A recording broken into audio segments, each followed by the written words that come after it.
Congressman, welcome back to Washington Watch. Great to see you. Tony, it's great to be with you again. Great to see you, too. Let me ask you this. My take in looking at the situation there between Russia and Ukraine. Now, the President Trump, hoping to get a peace deal negotiated there.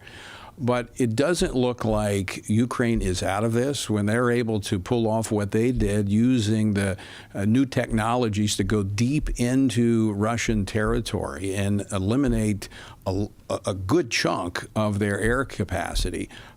This thing could go on for a while. What do you think? Well, Tony, I don't think any country's out of it when they resort to unconventional warfare. You know, you mentioned I was a Green Beret. We are experts in unconventional warfare, and that is, by definition, exactly what this attack was. It was very unconventional. It was novel. And one of the kind of key points and perspectives of unconventional warfare is it's usually how you actually win the economics of conflict. Ukraine sent 117 fully AI-driven autonomous drones into Russia at a total expense of about $110,000. And they inflicted over $7 billion worth of damage on Russia, taking out over 30% of its nuclear delivery fleet, long-range strategic bombers. This is absolutely unprecedented and certainly is the type of tactics that Ukraine needs to employ if they are going to stay in this fight over the long haul. Now, you have actually advocated that the United States needs to rethink how we are doing warfare in this 21st century and the use of technology. Absolutely. I have said for my entire time up here that what we're doing, fundamentally supporting Ukraine by shooting $1 million missiles at $50,000 Russian drones, is not only not allowing us to not win the war in Ukraine because we're losing the economics of it, it's also just adding to our national debt. And certainly that's a topic that we all need to be concerned about. And so we have got to figure out how we get our defense industrial base to make the low-cost solutions to our enemy's high-cost problems, not the other way around as it has been for the last 30 years where we have not won our wars. And we have to change that paradigm if we're going to properly deter or defeat China in the future. So I'm doing a ton of work to try to make sure that we start winning the economics of our conflicts again. And if we do that, Tony, the most important thing is we actually won't fight our next conflict because our enemy knows that we can win the economics of it. Well, let me ask you a controversial question, Congressman.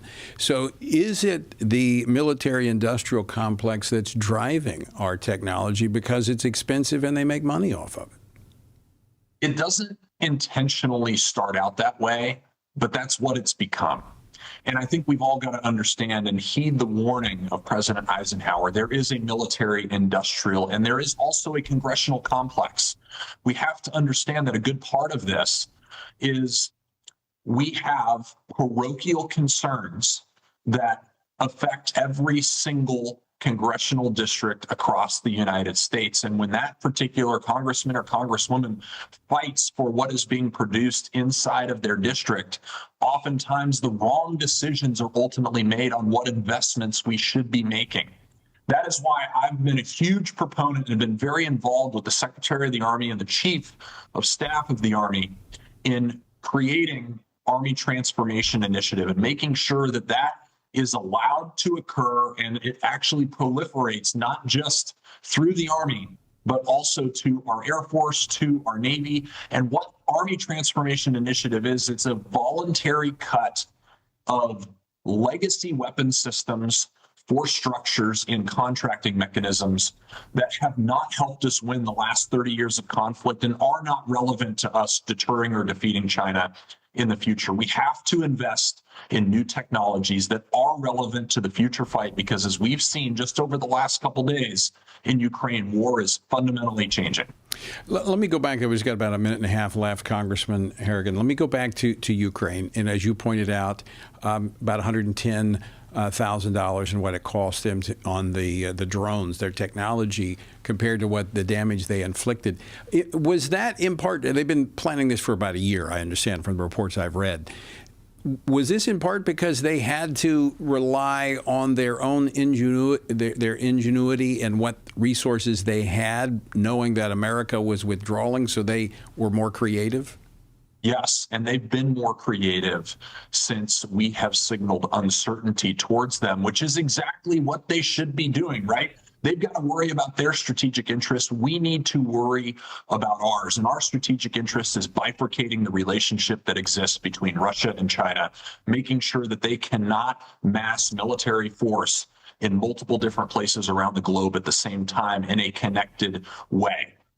Ukraine is doing what is in its long-term strategic interest right now, which is expelling Russia or attempting to expel Russia outside of its territorial borders. We should expect them to do that. We just also need to act in our strategic interests as well. That's what I've been trying to get people up here to understand. Those two things are very different. They are not the same. And costly if we don't get it right. Congressman, exactly right. Always great to see you. Thanks so much for taking time to join us today on Washington Watch. Thank you for having me. Absolutely.